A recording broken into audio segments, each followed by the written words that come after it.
dedicarse a aquello para lo que había nacido. Abrir los ojos. Y desde entonces, varias decenas de bestsellers que engendraron, ante otros personajes, a la pareja de guardias civiles más famosa de la historia. Bellaco y Chamorro. Autor de títulos como La flaqueza del bolchevique, El lejano país de los estanques, Los cuerpos extraños, música para feos o El alquimista impaciente, este novelista madrileño maduro, ojo, en el mejor de los sentidos frugales, visita hoy la biblioteca de Líos Humanes para dar respuestas a todas aquellas preguntas que cualquier adolescente que cursa cuarto de la ESO se hace tras leer El alquimista impaciente. empezando por esa curiosa posición del cadáver en la escena del crimen. Gracias, don narrador Lorenzo Silva, por acudir a los encuentros literarios con Elías Humanes. Que en otras ocasiones tuvieron el placer de recibir a Rosa Montero, Maite Carranza, Nando López, Blanca Álvarez o Irene Pérez. Bienvenido a este municipio cuya biblioteca lleva el honor de su nombre. Venga, un aplauso.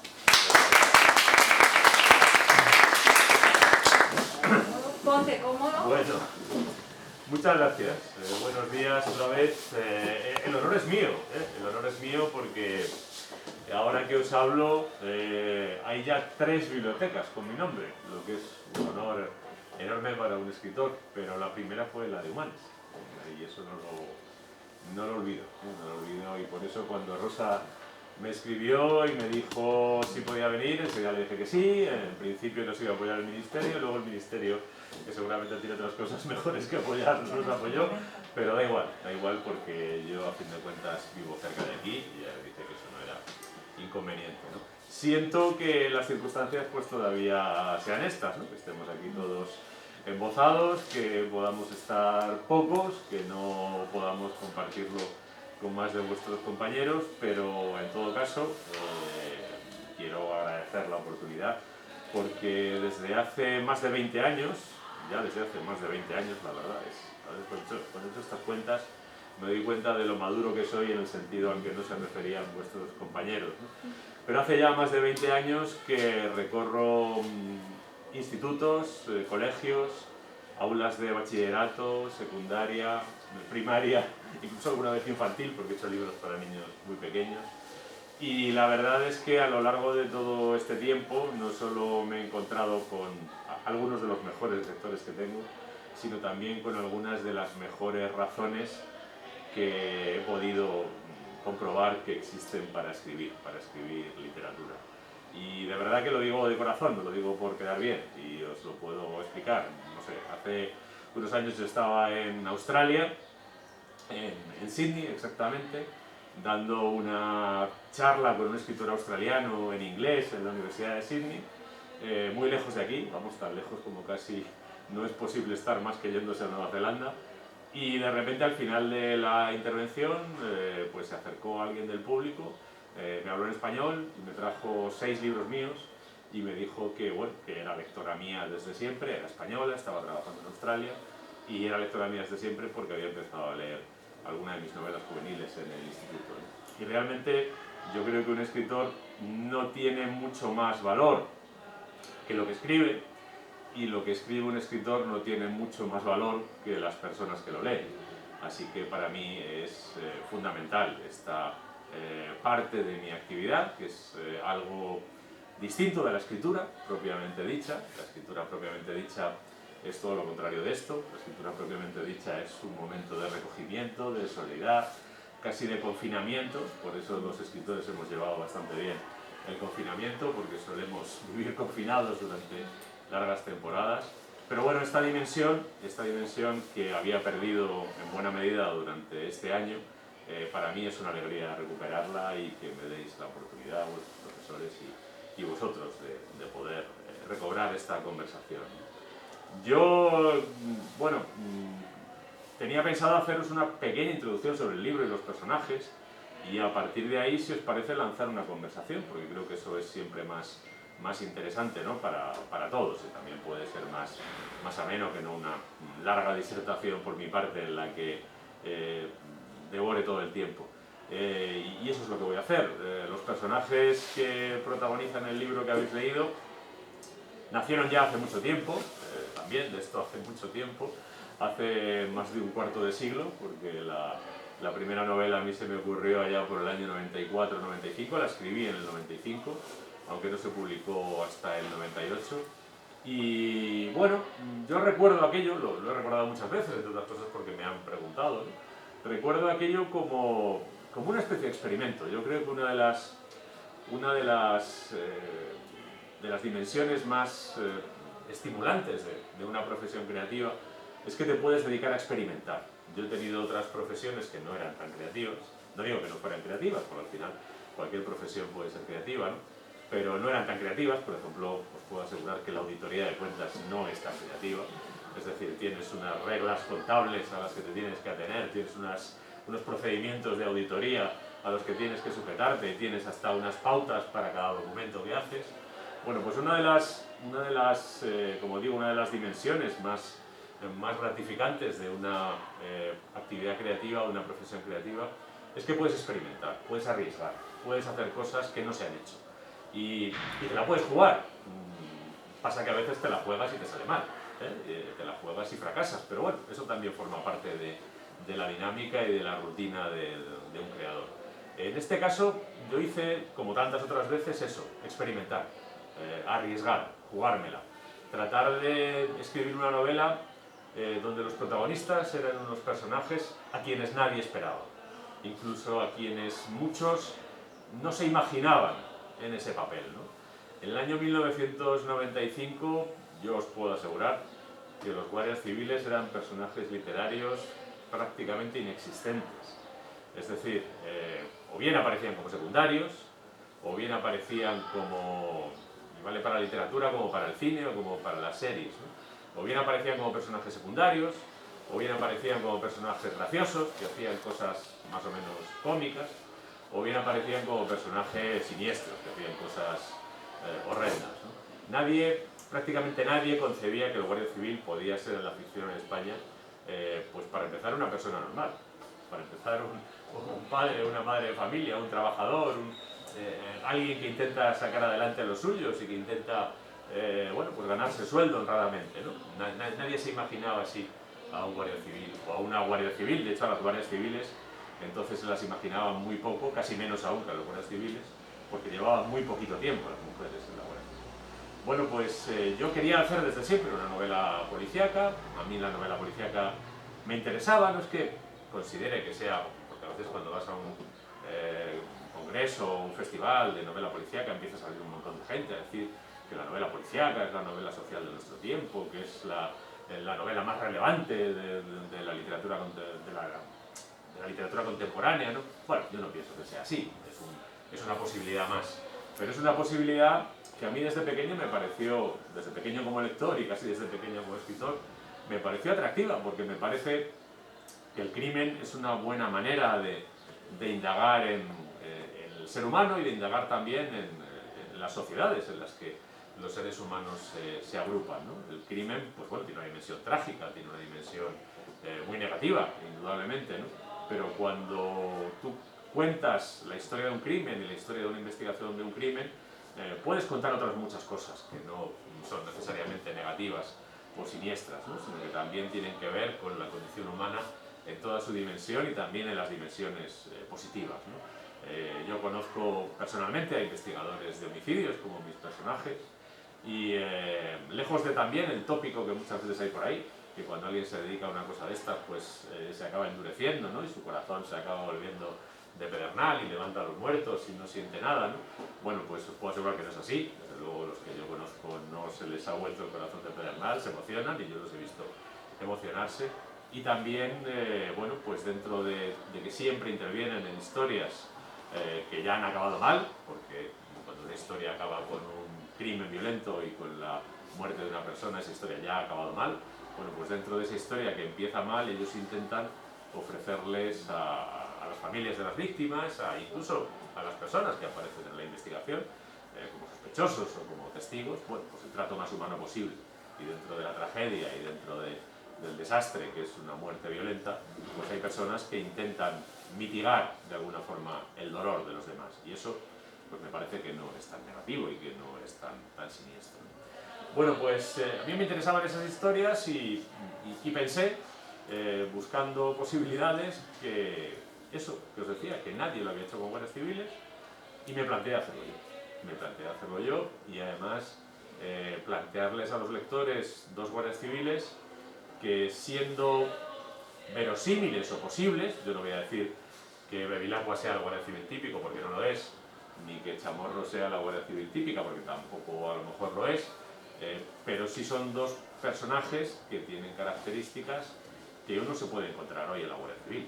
Yo me he encontrado en la Guardia Civil a psicólogos, me he encontrado en la Guardia Civil a mujeres con la formación y con el carácter que tiene Chamorro, me he encontrado en la Guardia Civil a personas que, como Bevilacqua, por ejemplo, son aficionadas a la lectura, son aficionadas al cine, hablan idiomas, es decir, todo eso que mucha gente consideraba que un guardia civil no encajaba con su perfil, porque la visión tradicional del guardia civil pues es un policía rural, normalmente de extracción rural, con una formación muy básica, con una, pues todo eso, todo ese cliché, yo sentía que lo podía romper, y lo podía romper creando unos personajes que no eran inverosímiles, que no eran fantasiosos, que no eran fruto de mi imaginación calenturienta, ¿no? Y luego también encontré que los guardias civiles me daban otra ventaja, que es que los guardias civiles, en su calidad de investigadores, están muy lejos de algo que para mí, en lo que para mí la novela negra a veces ha abusado, ¿no? Que es del personaje del justiciero. El justiciero es ese tipo que él solo llega y arregla los males del mundo, ¿no? Pues es el policía de Clint Eastwood, ¿no? Que cuando pilla al malo pues le pega un tiro y ya está, y se ha cargado al malo y fuera el malo, que lo barra, y ya hemos limpiado la sociedad del malo. O el justiciero es ese detective de la novela negra norteamericana que no responde ante nadie, que tiene su código, que decide lo que hace, que si el malo es este, pues lo quita de en medio y no se atiene a ninguna regla ni a ninguna ley. El guardia civil es lo contrario de esto. Los guardias civiles tienen que actuar sujetos a las leyes. Si se saltan la ley, pues aparte de que los pueden echar del cuerpo, es muy posible que en el juicio el delincuente tenga un abogado, y a eso me he dedicado durante algún tiempo y sé de lo que hablo, tenga algún abogado que consiga que alguien que ha cometido un crimen quede exonerado de cualquier responsabilidad, precisamente porque la investigación se ha hecho mal, pues se ha hecho contraviniendo las leyes, ¿no? Y además el guardia civil, igual que el policía, igual que el Mossos d'Esquadra o el China, donde operan, no dicta justicia. El guardia civil no mete a nadie en la cárcel. En la cárcel quien mete son los jueces y las juezas, ¿eh? De hecho, la mayoría de los jueces en España ya son mujeres, con lo que normalmente esa decisión la toma un personaje muy distinto de un guardia civil. La toma un señor o una señora con una toga que está en un tribunal de justicia. El guardia civil lo que hace es investigar, lo que hace es intentar averiguar la verdad, intentar conseguir pruebas de la verdad. Y esas pruebas de la verdad, que las tiene que obtener además con arreglo a las leyes, porque si no, no vale, esas reglas, esas pruebas, se las ponen en las manos a los jueces y los jueces deciden. Eso es lo que pasa en una sociedad compleja, eso es lo que pasa en un Estado de Derecho, ¿no? Y es mejor que sea así. Las sociedades en las que funcionan los justicieros, pues al final cuando el justiciero se le va la mano, pues no hay manera de arreglarlo, ¿no? Y sin embargo, cuando tienes leyes a las que todos nos sujetamos, pues la vida es un poco más civilizada. Y eso es lo que yo quería contar a través de mis personajes. Luego, bueno, pues, ¿por qué elegí que Bevilacqua sea como es? Porque quería ir contra los tópicos. Y porque quería hacer ver algo que una vez me comentó a mí un amigo guardia civil, ¿no? Que la gente piensa que la principal herramienta del policía es la pistola o la porra, ¿no? Yo recuerdo que una vez un amigo mío guardia civil, que además se dedica a estas cosas, hablando de esto, me dijo, la gente piensa que mi herramienta es esta, llevaba un revólver muy pequeño. Yo llevo esto porque además no soy un rollo para llevarlo, pero yo esto en 30 años solo lo he usado una vez, y lo he usado una vez que me equivoqué. Si no me hubiera equivocado, no habría tenido que usarlo. Mi herramienta es esto. Yo no trabajo con la pistola, trabajo con esto. Y Bevilacqua representa muy bien eso. Bevilacqua es alguien que analiza la realidad, que analiza a las personas con las que trata, que intenta averiguar cuáles son sus motivaciones, que trata de ver si le están mintiendo, si le están diciendo la verdad, cosa que es muy difícil de ver a veces, sobre todo cuando te encuentras con un mentiroso relativamente hábil. Y sobre todo es alguien que al final no tiene encomendada la misión de juzgar, que es algo que a mí me parece que también es interesante en la construcción del personaje. Él no va a ser el que juzgue, va a juzgar a otra persona. Él está para tratar de cumplir su función dentro de una sociedad, que es ofrecer una cierta contención frente a las personas que deciden abusar de sus semejantes, ¿no? A fin de cuentas eso es el delincuente violento, es una persona que decide abusar de sus semejantes. Y él, bueno, pues intenta cumplir esa función para contenerlos, para que eso no salga gratis, pero él lo juzga, él no es quien toma las decisiones. Y Chamorro para mí es un personaje que representa, bueno, o por lo menos intento que represente bien lo que yo he visto no solo en el ámbito de la Guardia Civil, sino en otros ámbitos tradicionalmente masculinos. Pensamos que la Guardia Civil durante 150 años fue una institución exclusivamente masculina, y que desde hace un tiempo han visto cómo las mujeres entraban, primero con muchos recelos, con muchas suspicacias, después iban encontrando un lugar parecido al de los hombres, y en algunos casos, en muchos casos incluso, en algunos espacios antes masculinizados, las mujeres han llegado a sobrepasar a los hombres en algunas cosas, ¿no? Por ejemplo, lo que os decía antes, ahora hay más juezas que jueces. ¿Sabéis cuántas juezas había cuando yo nací? Y soy maduro, pero no soy un dinosaurio. ¿Cuántas juezas había cuando yo nací en España? ¿Alguien echa un cálculo así a bulto? 1000. Había 0 juezas. Ni una mujer era juez en España cuando yo nací. Ni una. Ni una. Porque se consideraba que la mujer no estaba capacitada para resolver los asuntos litigiosos de sus conciudadanos. Y ahora la mayoría de los jueces son mujeres. No todavía en el Tribunal Supremo, pero sí en la mayoría de los juzgados con los que trabaja, por ejemplo, Bevilacqua y Chamorro. Ahí, si veis las novelas, en esta en particular es un hombre, pero en la mayoría de las novelas las jueces son mujeres. La juez que lleva el caso o el juez que lleva el caso es una mujer. Pero incluso en la propia Guardia Civil, la mujer es minoritaria todavía. No sé si hay 14 de cada 100 guardias son mujeres ahora mismo, 14, 15, por ahí debe estar, ¿no? Están intentando que suba, pero va subiendo poco a poco. Ahora, hay lugares donde las mujeres, desde el principio, han tenido un papel que, en cierto modo, suplía carencias de los hombres. Por ejemplo, pasa mucho en las unidades de policía judicial y en las unidades de información, en las unidades que tratan con terroristas, con organizaciones criminales complejas. ¿Por qué? Pues porque cuando en la Guardia Civil todos eran hombres, las operaciones que hay que hacer, tanto en labores de policía judicial como en labores antiterroristas, que muchas son encubiertas, pues no sin uniforme, pues si solo tenías hombres, pues al final, imaginaos en el País Vasco en los años 90, por ejemplo, ¿no?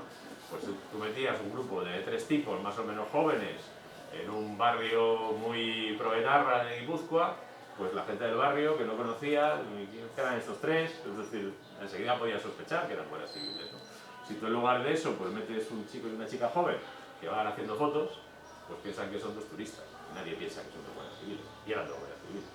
Y por ejemplo, algunos de los comandos más sanguinarios de ETA los han detenido gracias a la información que consiguieron mujeres guardias civiles, que se metieron donde nadie se imaginaba que esa chica era una guardia civil.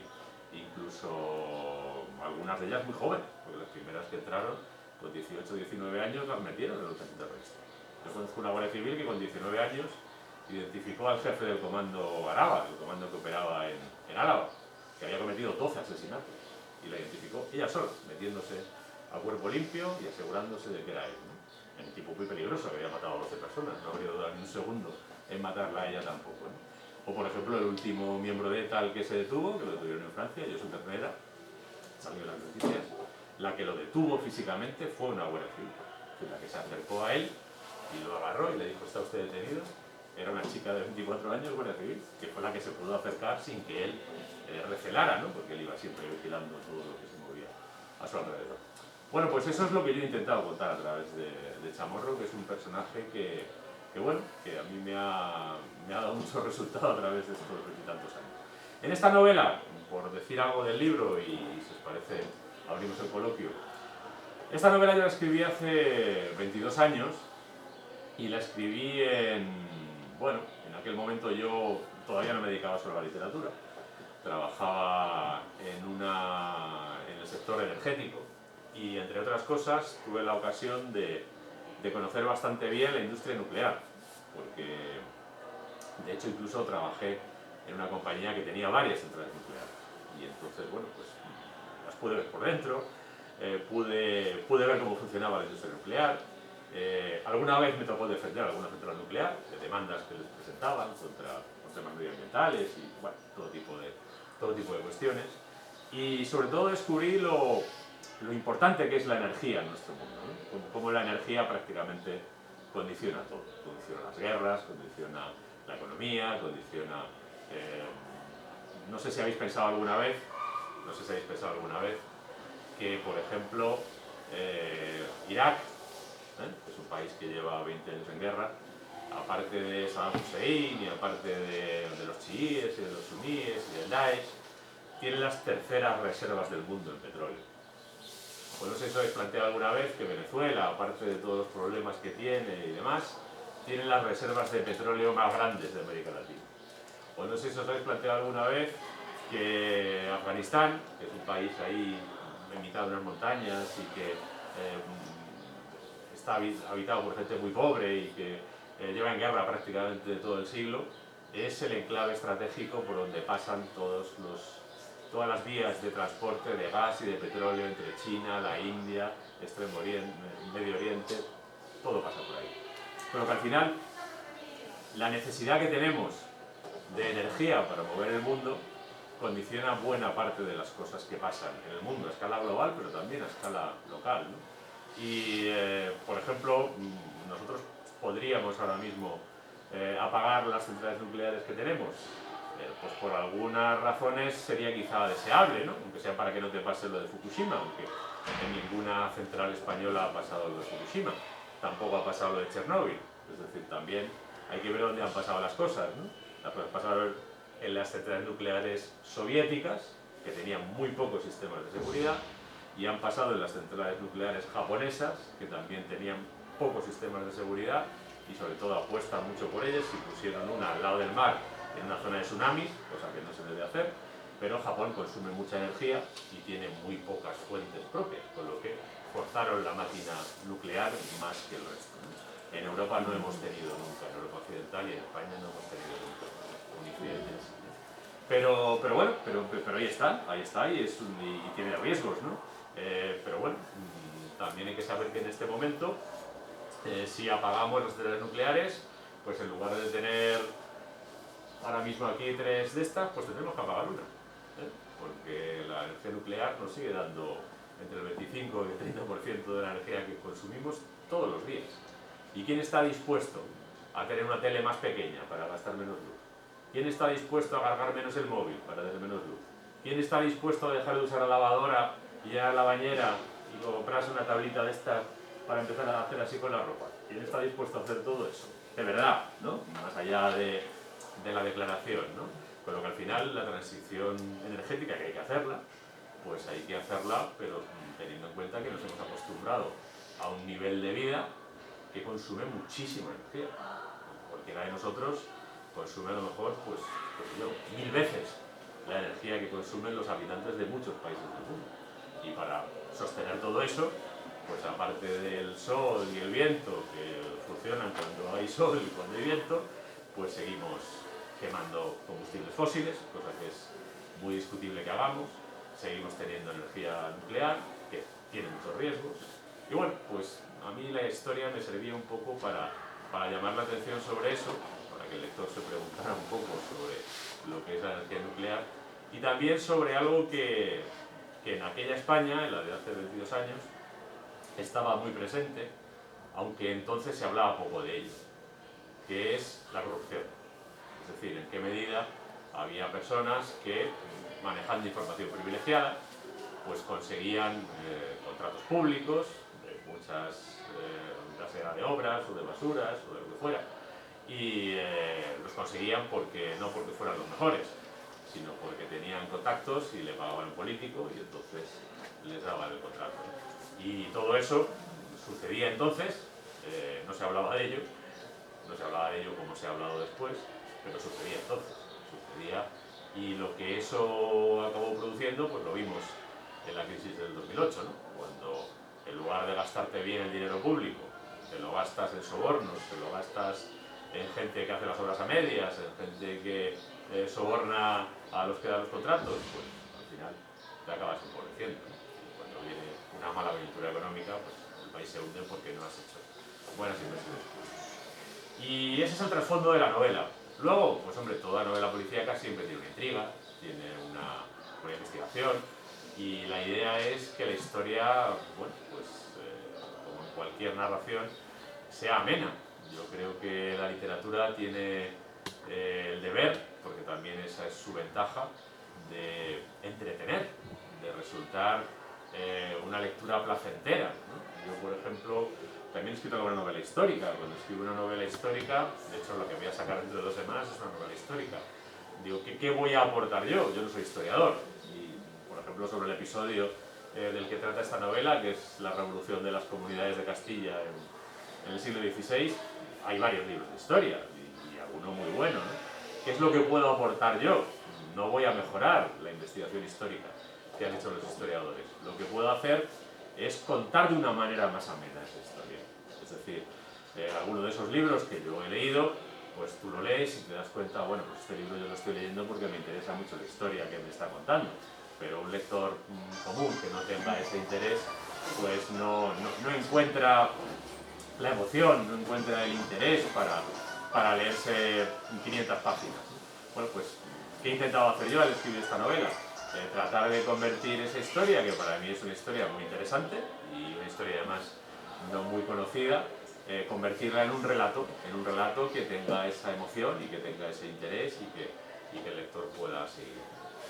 Y bueno, pues eso es lo que también intenta uno en cada una de las novelas y también en esta, ¿no? De ahí vienen los giros, de ahí vienen las sorpresas, pero también con un cierto límite. Yo, no sé, lo habréis visto si habéis leído el libro, a mí me gusta que la historia sea amena, que sea entretenida, que haya cierta sorpresa, pero a mí no me gustan ni las explosiones, ni las montañas rusas, ni que de repente pasa algo muy raro y tan inesperado que casi no se puede comprender. No, yo en mis novelas quiero reflejar las razones por las que de verdad se cometen los crímenes. Y la gente que toma la decisión de quitarle la vida a otra persona, no lo hace porque sí, no lo hace a tontas y a locas, ¿no?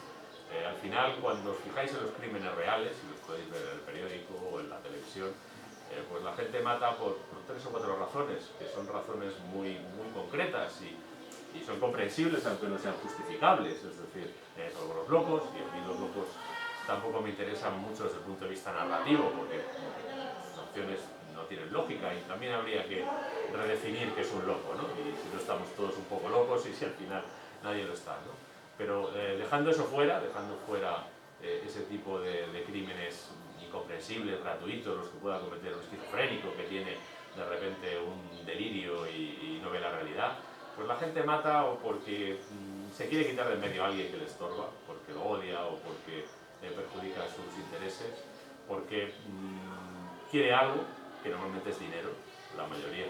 Muchos de los homicidios se cometen por dinero, pura y simplemente por dinero. Y la tercera gran razón es porque alguien tiene miedo. Porque alguien tiene miedo de que esa persona, si vive, pues produzca algo que no le interesa. Y ya está. Y por eso son las cosas, ¿no? ¿Por qué matan a Trinidad Soler si es que alguien lo mata, ¿no? Que al final puede quedar la duda, aunque parece bastante claro que hacen lo posible para que muera, ¿no? Pues porque, entre otras cosas, tienen miedo de que cuente cosas que no debe contar. Y ya está, tiene una lógica, no es una cosa esotérica ni fantasmagórica, ¿no? Es muy prosaico. Al final, los delincuentes, muchos de ellos, sobre todo los delincuentes económicos, y aquí hay delincuencia económica, son como empresarios, toman decisiones en función de... Es como eso que dice El Padrino, no sé si habéis visto alguna de las películas estas, inspiradas en el mafioso, la mafia italiana en Nueva York. Pues cuando mata a alguien dice, no es personal, ¿no? Es negocios, te tengo que matar porque no me estás pagando la droga o porque me estás estropeando el negocio. Bueno, pues eso es lo que puedo decir para explicaros y presentaros el libro y los personajes. No sé si a partir de aquí queréis abrir. Venga, vamos. Yo tengo una pregunta que es, ¿cuánto tiempo tardas en escribir un libro, más o menos? Bueno, eso depende del libro y también depende del libro, de entrada de su extensión, como es evidente, pero también del tipo de libro que es. Si es un libro que me requiere mucha documentación, como por ejemplo el que saco ahora, bueno, hay que hacer dos trabajos, el trabajo de escribirlo y el trabajo de documentarte, ¿no? Siempre hay que documentarse de alguna manera, yo siempre me documento de alguna manera, ¿no? Pero hay libros donde el peso de la documentación es mucho y libros donde no tanto, ¿no? Y luego también, digamos que yo distingo dos fases del trabajo, ¿no? Porque parece que escribir un libro es el tiempo que lo estás escribiendo. Yo el tiempo que estoy escribiendo un libro, eso es bastante, ya lo tengo bastante estandarizado si quieres, porque me organizo para en determinada época del año concentrarme en la escritura. Porque lo que sí te interesa es, una vez que estás escribiendo, interrumpirlo lo menos posible, dedicar el mayor tiempo que puedas, ¿no? Yo suelo dedicar a la escritura de mis novelas, sobre todo las novelas, que son las que me llevan más esfuerzo y más tiempo, el invierno. Empiezo a escribirlas en noviembre y las suelo terminar en febrero o marzo. Y en ese lapso lo puedo hacer. Pero puedo escribir ahí la novela porque hay otra parte del trabajo que he hecho antes, que es la parte o bien de documentación, cuando la tengo que documentar, o bien, si no tengo que documentarla especialmente, de elaboración en mi cabeza de lo que voy a contar. Y eso a mí me puede llevar años, me puede llevar incluso 10 años. Una novela eso me ha llevado 10. Luego la he escrito en 3 meses, pero lo que es imaginar la historia, conocer bien a los personajes, organizar lo que voy a contar, todo eso lo hago antes de empezar a escribir y me puede llevar bastante tiempo. Hay algunas que vienen más rápido, que son más intuitivas, y hay otras que se me ocurren las ideas y aunque podría hacerlo normalmente, no tardo más en escribirlas, pues porque a lo mejor necesito viajar a un sitio, necesito alguna documentación, necesito alguna información que tardo tiempo en obtener. No siempre tienes la información cuando la quieres. Yo hace unos años escribí un par de novelas sobre Afganistán, precisamente, y sobre la guerra de Afganistán. Y para mí era fundamental, antes de escribirlas, ir a Afganistán. Yo no quería escribir esas novelas sin estar allí. Y tardé 7 años en poder ir a Afganistán, pues las novelas estuvieron 7 años en la nevera. Sí. ¿Has tenido alguna vez un bloqueo a la hora de escribir o durante un libro? He tenido bastantes bloqueos de joven, porque escribía de otra manera.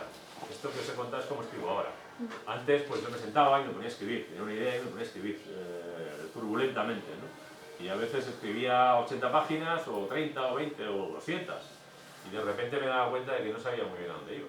Y de que no tenía claras las ideas del libro. Y que a lo mejor pues algo fundamental de la historia no lo había pensado y sí que me he bloqueado. Porque me faltaban las ideas, me faltaba la solución. No la había pensado antes y no la encontraba en ese momento, ¿no? Eso me pasaba bastante al principio. Ahora ya prácticamente eso no me pasa nunca. Alguna vez me pasa, y hay a veces momentos en las novelas que ya los he pensado, que ya sé que son difíciles, porque tú eso lo ves, pero que a la hora de hacerlo, de escribirlo, de ejecutarlo, ¿no? Te das cuenta de que es un poco más difícil de lo que habías pensado. Por alguna razón, pues o bien por la información que tienes que resumir o por la manera en la que tienes que ir de un sitio a otro, de repente te encuentras con que hay un punto que eso tiene más dificultad, ¿no? Eso sí que me puede pasar con cierta frecuencia, o incluso todavía ahora, y bueno, pues supone que a lo mejor un capítulo tardas un poco más, pero no quiere decir que me bloquee, ¿eh? O sea, con este libro último me ha pasado 2 veces, con 2 capítulos. Y a lo mejor lo que ha sido es que si normalmente el libro tiene capítulos cortos y largos, si hacía el capítulo corto en un día, pues me ha llevado 3. Y si hacía el capítulo largo en 2 días, pues me he llevado 5. Pero no me he quedado un mes ahí parado sufriendo, ¿no? Sí. ¿Cómo aprendiste a escribir? Bueno, materialmente con la ayuda insustituible de una monja que se llamaba la Madre Elvira, que cuando yo tenía 4 años me recogió en el colegio de las pastoras de Getafe y era famosa la Madre Elvira porque yo creo que ella tenía una misión en la vida, que es que los niños que le daban en septiembre, en febrero sabían leer y escribir, sí o sí. y bueno, para eso aplicaba métodos expeditivos, recurriendo a técnicas pedagógicas tradicionales, como por ejemplo levantarte de la oreja en vilo y tal, y eso el niño de 4 años se entiende rápidamente que debe evitarlo, y espabilábamos un montón. Entonces yo empecé a leer y escribir bastante bien muy pronto. Yo con 5 años ya leía, y leía cosas que me gustaba yo. No leía Quijote, leía a lo mejor álbumes ilustrados o las novelas de Julio Verne o de Salgari, también en versiones ilustradas que había para niños, pero eso lo estaba leyendo yo ya con 5 años. Y lo digo porque creo que eso me ayudó mucho a aprender a escribir. Lo principal aprendizaje para la escritura es la lectura. Y cuanta más lectura haya en ti y cuanto antes empiece y cuanto más diversa sea, más te ayuda a escribir. Yo empecé a leer muy pronto, siempre fui leyendo cosas de lo que se podría decir adelantadas a mi edad, y con 14 o 15 años pues yo estaba leyendo prácticamente de todo. Y esa posibilidad de tener tanto trato con el texto escrito, y además de acercarte a autores muy diversos, leer novelas de aventuras, novelas policíacas, novelas de todo tipo, pues al final es la que te va dando muchas herramientas para la escritura, porque te vas fijando en lo que hacen los demás. Y al principio la manera es copiarlos a todos. Al principio vas copiando lo que te gusta de todos los escritores. Y poco a poco vas destilando tu propio estilo, o poco a poco vas viendo qué es lo que tú puedes aportar original, ¿no? Que siempre es muy poco, porque casi todo está apuntado, ¿no? Pero bueno, siempre hay una manera diferente de expresarlo, una manera diferente de presentárselo al lector, y eso lo vas aprendiendo a partir de la lectura por ensayo y error, metiendo mucho la pata. Yo las primeras 5 novelas que escribí no las he publicado. La primera que yo he publicado en realidad es la sexta que escribí, con lo que las otras 5 fueron equivocarme, meter la pata en casi todo lo que se puede meter la pata a la hora de escribir una novela, que son muchas cosas. Porque escribir una novela realmente, te das cuenta cuando lo haces, es más difícil de lo que parece. Es más difícil de lo que parece por todo lo que tienes que tener en cuenta. Yo he tenido oficios muy exigentes, la abogacía puede ser muy exigente, la auditoría era muy exigente intelectualmente, quiero decir. Pero para mí nada hay tan exigente intelectualmente como hacer una novela. Yo podía trabajar como abogado y a veces sentía, bueno, estoy al 60% de mi capacidad, ¿no? Voy bien. Yo cuando me meto a escribir una novela siento que estoy al 100% de mi capacidad, siempre. Y porque son muchas las cosas que tienes que tener en cuenta, ¿no? Lo que te estás inventando, el uso de las palabras, la fabulación, la estructura de la novela, la naturalidad de los diálogos. Son tantas informaciones a la vez las que tienes que manejar que creo que la única manera de aprender es a partir de la lectura y ensayo de error. No conozco otra. Sí. ¿Has notado alguna evolución en tus novelas, por ejemplo, que escribiste más joven, como por ejemplo la que vas a publicar ahora? Sí, mucha. Y la podéis notar vosotros, porque incluso sin recurrir a las que no publiqué, ¿no? La primera publicada, que yo la escribí con, no sé qué tendría yo, 23, 24 años tendría cuando la escribí. Es una novela, por marcarte un poco esa evolución, que intenta decir muchas cosas, que en lo que es el trabajo con los personajes intenta como impresionar en todo momento, y en lo que es el trabajo con el idioma, con la lengua, el estilo, pues también intenta buscar todo el rato la manera de... es decir, pasa mucho con las primeras novelas, ¿no? Quieres como contarlo todo y contarlo de la... Y el tiempo te va haciendo ver que bueno, que a veces es más eficaz escoger bien lo que vas a contar, centrarte bien en lo que vas a contar, lo que cuentes, contarlo de la manera más completa y de la manera más redonda posible. Y también en cuanto al estilo, pues ajustarte a lo que estás contando y ser lo más natural posible. Y yo creo que ese viaje sí que lo he hecho desde las primeras novelas a esta última. Sí. ¿En qué te basas para escoger el género de tu siguiente novela? Bueno, no me lo planteo exactamente así. Yo tengo en la cabeza una serie de ideas. Lo que estoy es siempre atento a dónde puede haber una idea, ¿no? Dónde puede haber una historia que a mí me interese contar. Y cuando la encuentro, pues durante un tiempo le doy vueltas a ver si creo que eso puede ser una novela mía. Y una vez que me convenzo de eso, pues ya empiezo a trabajar sobre el material. Y la escribo cuando creo que la tengo madura. Con lo que la decisión no viene tanto por tal o cual género, sino de qué género es, sino lo madura que está, ¿no? No sé, te puedo poner el ejemplo de esta última novela, ¿no? La que sale ahora. Pues yo hace unos años,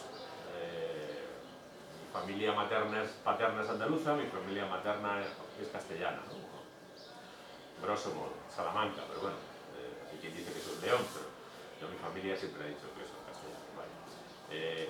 Y ese origen familiar, como yo siempre he vivido en Madrid, lo tenía un poco perdido. Yo he ido al pueblo de mis antepasados, en Salamanca, alguna vez, de visita. Pero bueno, un día, pues de repente me tropecé con una versión musical de un poema épico que alguien hizo sobre los comuneros, sobre los que hicieron esta revolución en el siglo XVI. Y la manera en la que hablaba de la revolución, la manera en la que hablaba de estos personajes, la manera en la que hablaba de Castilla, pues de repente empecé a darme cuenta de que tenía mucha sintonía conmigo.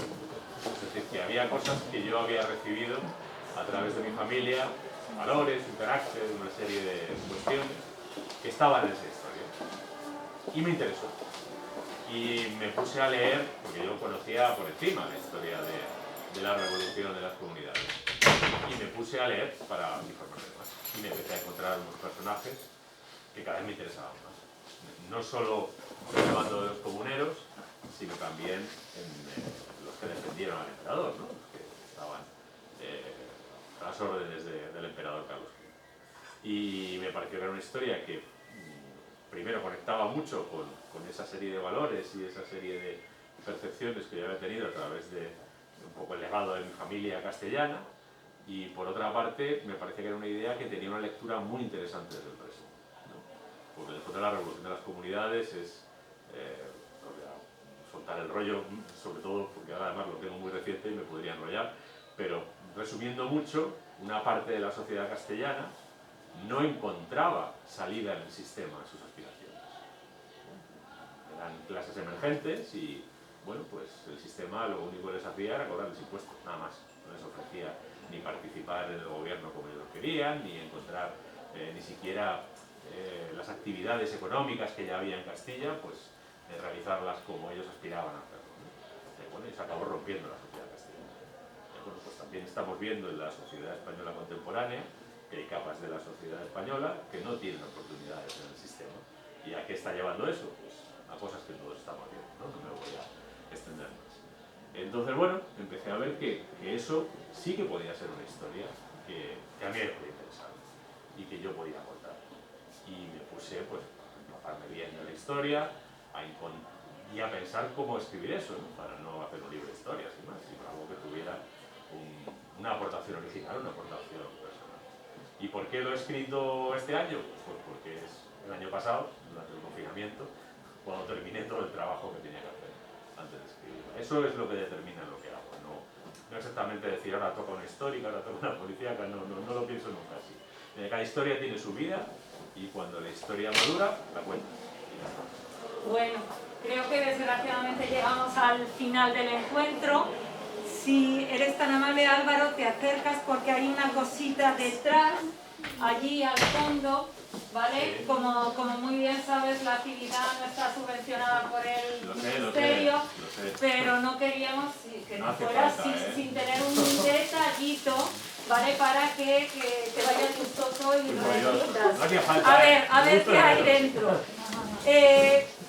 Dos de los libros que te vas a encontrar Bueno, ahí sí. son muy especiales porque ¿Lo puedo abrir? sí, son compañeras nuestras las autoras. El tercero no, pero dos de ellos sí. Y luego, bueno, esperemos que no seas diabético, ¿verdad? No lo soy de momento. Pues lo vas a hacer a partir de ahora. Sí, no me digas. Entonces, ¿podemos aplaudirle, por favor?